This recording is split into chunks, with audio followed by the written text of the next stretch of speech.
Hello, you're listening to the TeenTix Arts Podcast, or TAP for short.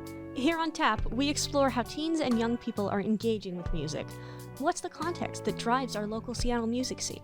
What, how, why, and where are teens listening? And maybe most importantly, how can you be involved? We conduct interviews, dive into history, and more. I'm Olivia. And I'm Triona. And today, we are exploring the ways young people discover music and the ways young artists get their music discovered.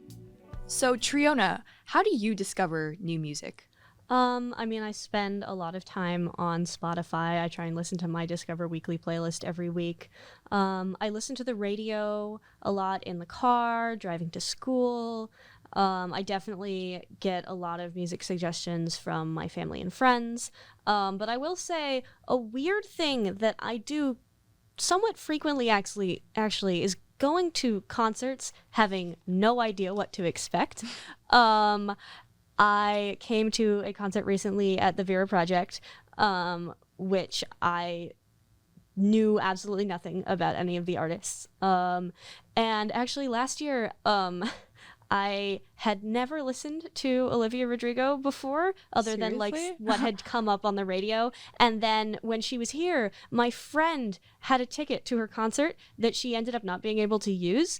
And so she gave it to me. And so I went to this like Olivia Rodrigo concert, knowing nothing about her and her music. And I mean, it was fantastic. Totally loved it. Super fun.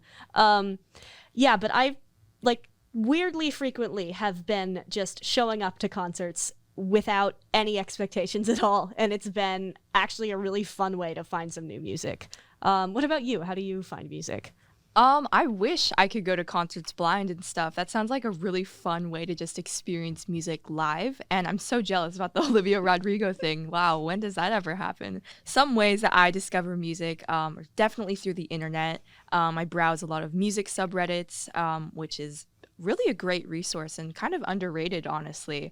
You can find some really awesome stuff there. I watch Anthony Fantano and his music reviews. He's a very popular music reviewer online, and while I don't always agree with some of his takes, I love the way he presents new music in a fun, entertaining way, and that just really motivates me to go discover all sorts of things he's recommending.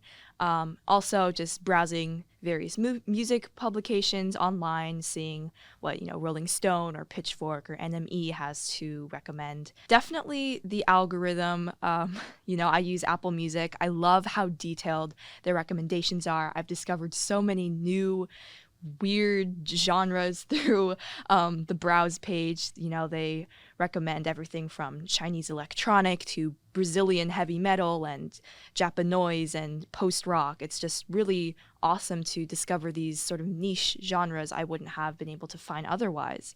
And also just researching what my favorite artists are have liked, enjoyed, have inspired their music. That's a really good way to sort of get lost in a rabbit hole of just genres and what has inspired some of the music your favorite artists have created. Yeah, I gotta be honest, I still don't understand what half of the recommendation genres are on Spotify.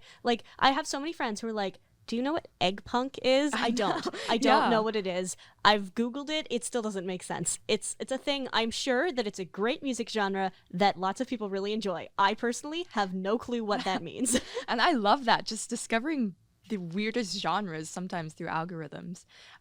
But our experiences aren't the only ones. So we asked you folks to describe how you guys discover music. So we sent out a survey through the TeenTix newsletter, and we ended up with 64 responses from people who read the newsletter, from people at our schools that we've shared it with, from, it's very much not a representation of the wider Seattle community, but it's the people that we have access to. And we got some really interesting responses. 100% of our 64 respondents all do use streaming services to listen to music. And 71% use Spotify, 19.4% use Apple Music, and 3.2% use Amazon Music, and then all the other streaming services, it's one person or less. So it was definitely interesting to look at what was the most popular among that. I also think the different streaming services that people use are definitely related to how good the algorithms are on these different apps. I've used Spotify, Apple Music, and Amazon Music all within this past year, and I am confident enough to say that, some apps definitely focus on their algorithms more than others. Yeah, it's definitely really interesting to think about how artists today have this very different tool in algorithms than artists did 20 years ago. And, right, they have to develop those skills to use those computer systems to their advantage to get themselves heard. And it definitely seems like a great way for independently self-produced artists to get their music out there. I can also definitely see how it could be a way for people to slip through the cracks and not be heard. I just think streaming services in general and just this use of technology has changed the music industry, from 40, 50 years ago. Absolutely. Yes, while algorithms can have an advantage, sometimes there are definitely biases within algorithms. People of color or women sometimes get excluded from these algorithms, which is unfortunate. And like we've mentioned already, they will fall through the cracks and people won't get to listen to their music. So while algorithms are a awesome way to discover all sorts of weird types of music, it's important that it shouldn't be the only way that we discover music. Some of the other ways that our respondents said they discover music, which is a little bit, less conventional than algorithms, or maybe just less popular. A lot of people get music recommendations on music subreddits, which I actually think probably is a thing that like many people do. That's not something that I had previously considered as a way to find music, but it definitely seems like a great resource. People look at record label catalogs. Apparently Bandcamp has some great staff recommendation lists.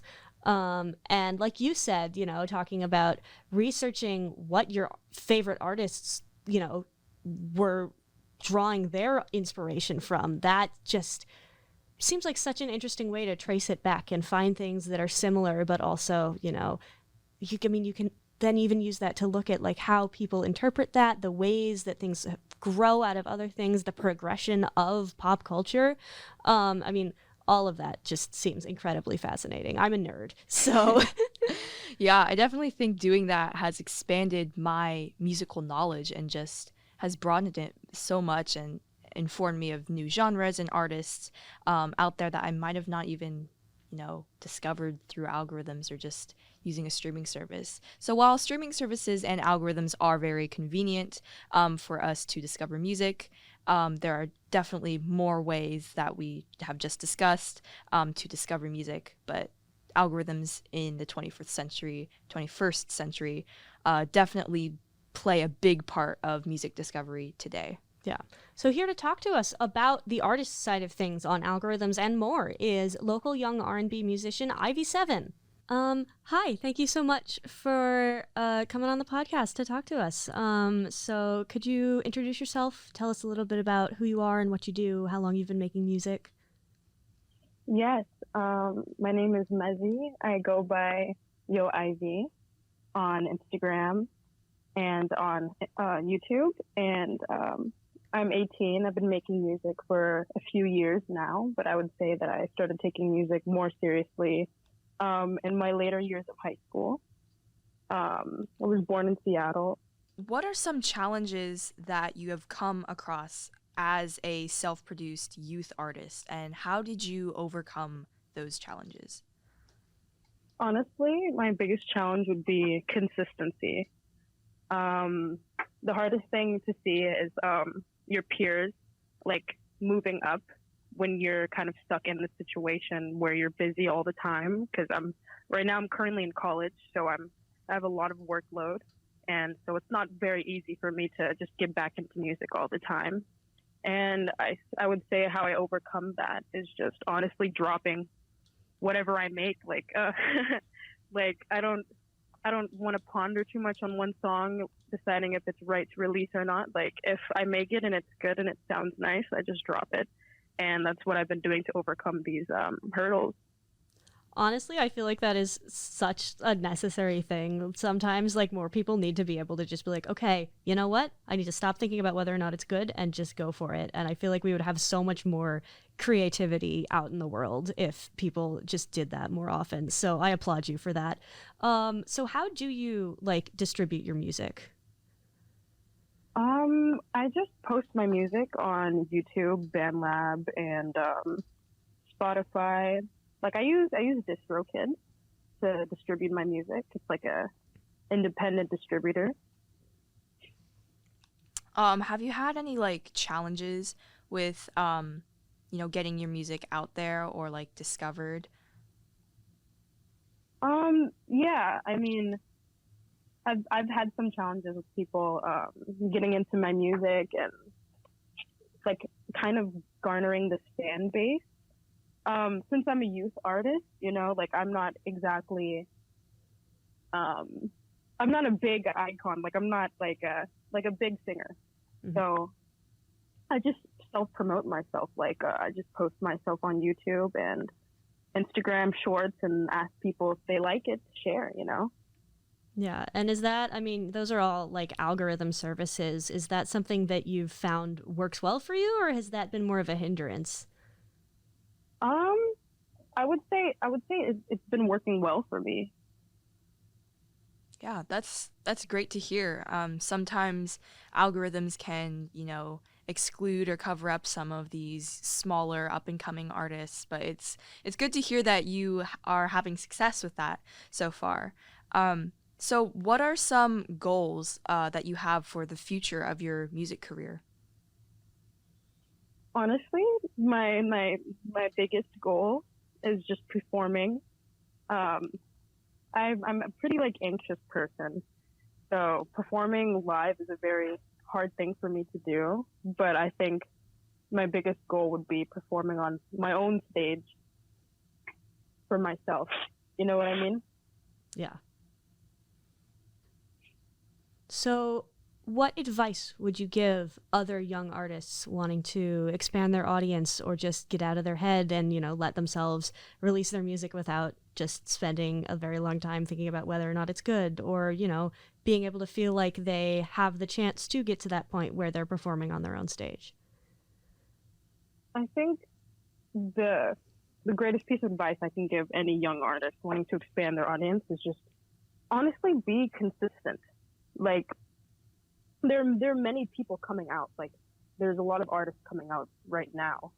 And so I feel like being consistent and working on making a name for yourself is the best thing you can do. Even if you, like, let's say, like, even if you don't want to be consistent, or, like, you're not into music that much, like, if you don't see it going somewhere, like, I promise you, like, it will go somewhere as long as you work hard on your craft and believe in yourself, especially if other people don't believe in you. Yeah, that's really good advice. I think, especially for youth artists, we can get a little discouraged because there might be a barrier that is in our minds, and like, oh, I'm not old enough. But that's simply not true. Anyone can make music. Anyone can create art. So, how can listeners best support you and your music? Honestly, the way that anyone can best support me is just follow my socials. Be active, don't be dead on my posts. Like when I post, share, be nice, do as you would others. So thank you so much for coming and talking to us. Is there anything else that you want us to know or that you want to say to the listeners of this podcast? All I want to say is just keep your eyes and your ears open for me, because I am coming up next. Thank you very much. Yeah, that's pretty much it. Awesome. Thank you so much. Yeah, I'll be sure to check out some more of your music. And, if you end up performing live at any point in time, I'll be there. Thank you so much. I really appreciate it. I'm so glad we got to talk to a local youth artist that is trying to get her music out there, and just listening to the ways that she's been trying to distribute her music, like through DistroKid. Yeah, that I didn't really know all that much about DistroKid, but from what I've heard from IV7 and from a little bit of searching I've done, it seems like a really awesome, efficient, easy way for artists to get their music out there. It distributes it to just all the streaming services at once, so you just have to go through one program. It seems like super convenient and super helpful. So that's a great resource for anybody listening who is maybe trying to produce some music of their own. And just reiterating what Ivy said about some advice for some up and coming artists, she struggled a lot with consistency, whether that be an artistic inspiration, motivation, worth ethic, or exposure. Just keep going, honestly. It's a whole part of the artistic process. Consistency is what a lot of major artists struggle with. Everyone does. So just keep going.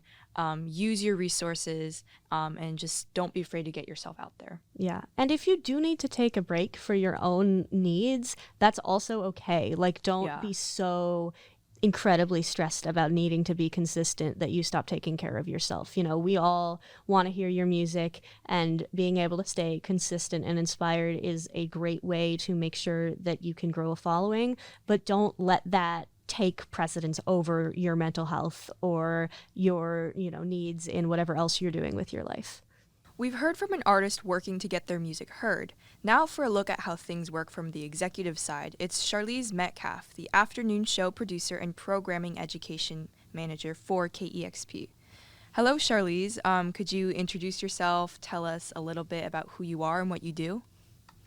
Well, for my programming education work, I have a youth radio show called 90.Teen that I manage that's on every Saturday from 6 a.m. to 7 a.m. And it is programmed and produced by youth who are a part of a cohort that we choose at KEXP. The afternoon show that I produce is on every week, Monday through Friday from 1 to 4 p.m. And I work for Larry Mizell Jr., who is the main host of the show. And I do a lot of his inner workings, just making sure that his vision and the things that he wants done to make his radio show run smoothly is taken care of. That's all done by me. And for my radio show, I host and dig for music and program it and do everything that is my vision. That's super cool. You mentioned digging for music. How do you go about finding music? What are you looking for? What qualities do you want to see? What are the kinds of artists that their music is what is part of your vision? I'm always looking for vibes. I'm always looking for how will it fit into what I'm feeling, the story that I want to tell, who do I want to put on? Also, I really try to make a point to recognize women in music because I think that is truly important to put women voices on as much as possible. And I also am looking for Black and brown artists. If I find something that's truly unique, I will put it on. Yeah, I think that's really amazing. Music and art are a great way for, marginalized communities to express themselves. So what advice would you give to some of these young artists or, like I said, marginalized artists that are wanting to expand their audience?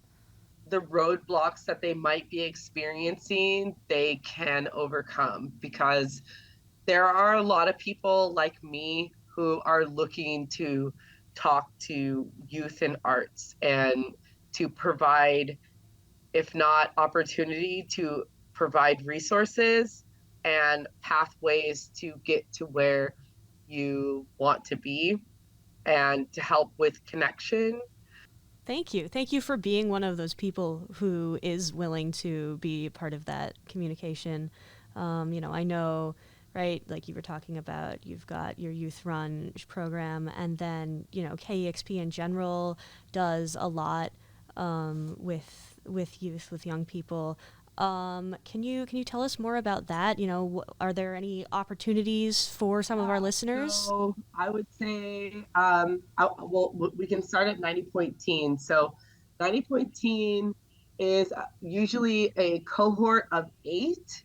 And we will be opening that back up, I think, in August, maybe July or August. If you need more information, you can write me at Sharlese at KEXP.org, and I can give you like a specific time frame of when applications are going to open back up. We also have other programs for volunteer. So you can volunteer, but I think you have to be like 16 years of age.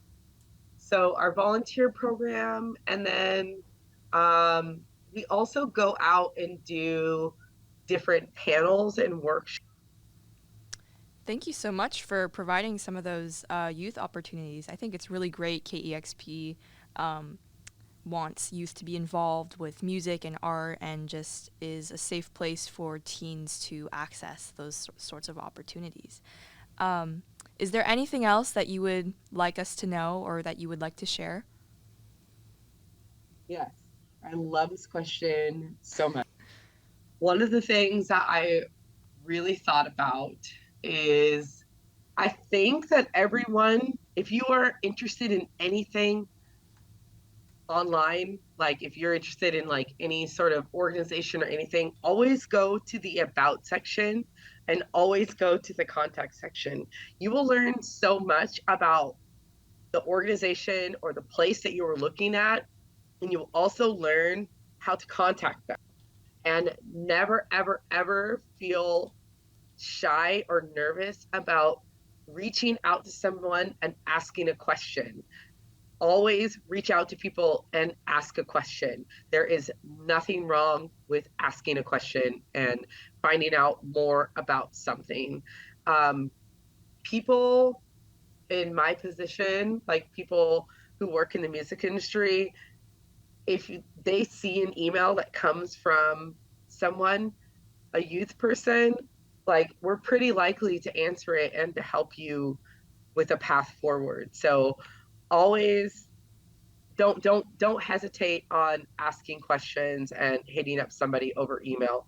Also, stick close or check out like the stuff that the city is doing with arts and music in pertaining to youth, because there are a lot of opportunities with the city as well, and there are people who work for the city who would be willing to connect you to and like get you involved with things. So yeah. Awesome. Thank you so much. We really appreciate having you on the podcast. It was really great talking to you. It was really fun. Thank you so much. Well, that was really cool. I really enjoyed hearing from Sharlese. It makes me feel really good to know that there are people out there who are really actively looking for that music that hasn't been as heard. And I definitely need to go check out her shows now because all of that sounds incredibly cool. Yeah, I love the exposure that KEXP sort of emphasizes on these artists that don't, usually get played on the big mainstream radio. And actually, tying back to our survey, 50% of survey respondents said that listening to radio was one of the ways that they discovered new music. Me personally, I don't use the radio just because the stations I have listened to sort of all play the same things, but I haven't really checked out KEXP's stuff. And I'm glad that they are a radio station that exists to promote these sort of niche or underground artists and genres, to sort of bring it to light and just expose those artists to a bigger audience. Yeah, I definitely need to go listen to KEXP some more. I think I spend a lot of time on sort of the main iHeartRadio stations, all that, and I think it's a great thing to remember that there are these small local stations like KEXP that are really truly focused in on the community and on finding new voices and new music, and they're a great resource to have and a great organization that we can support. That's all we have time for today, but we encourage you to think about the ways that you discover music and never be afraid to take an opportunity to reach out to people who can help you make your voice heard. As Sharlese said, applications for 90.teen open in August at KEXP, so that's a great one of those opportunities. Yeah, also some other events and performances on KEXP are live on KEXP from Mexico, Vive Latino, which consists of 9 exclusive episodes of live on KEXP sessions featuring 9 Latin American bands and artists performing in a range of musical styles. And you can catch that on March 18th and 19th. Also, Big Joannie is performing live on KEXP on March 23rd. You should definitely check out those opportunities and artists on KEXP. But here are some artists that we've been listening to this month. I've been really enjoying Caroline Polachek's new album, Desire I Want to Turn Into You. Very good pop album. I've been getting into the New York Dolls lately, just iconic punk band. Some smaller artists that I've been enjoying is a rapper named Jimmy, stylized in all caps. He released an album in December titled Ghetto Land, which is a phenomenal, ambitious record touching on themes of love and music and racism. And I think everyone should definitely check out some of his music. Another artist is Truitt, a local pop R&B singer, and Cop Envy, an Australian electronic house producer. I've been listening to a lot of soundtracks for some reason. I'm not entirely sure why. I've been listening to the Newsies soundtrack, which does make sense because I'm in a production of Newsies right now. But also, I've been listening a lot to the Bliss soundtrack, which is a musical that came out in early 2020 in Seattle at the Fifth Avenue Theater, and then, of course, was shut down due to the pandemic, and they are now slowly working on getting their cast album recorded and released, so they have a few songs up, and they are continuing to release them, and then also the Julie and the Phantom soundtrack, because it's wonderful. Nice. I'll have to check out the Julie and the Phantom soundtrack. I heard the show was pretty good. But if you want to hear more of what we've been listening to, you can check out our February playlist featuring some of our favorite artists with smaller audiences on Spotify. Link in the description. And don't forget to check out Ivy 7's music, available on streaming services. Well, that is a wrap for this month's Tap. The music you're hearing is Periwinkle by Totem Star artist Elena Gray. This episode is edited by Grant Vu. We want to thank the Vera Project for welcoming us into their space, and Ground Zero Radio for their support in the production of this podcast. Finally, huge thank yous to our off-mic teammates Xandra and Josh, and all the other folks at TeenTix whose work makes this podcast possible. You've been listening to the TeenTix Arts Podcast, uplifting youth voices and artists in the local music scene through access to education and critical discussion.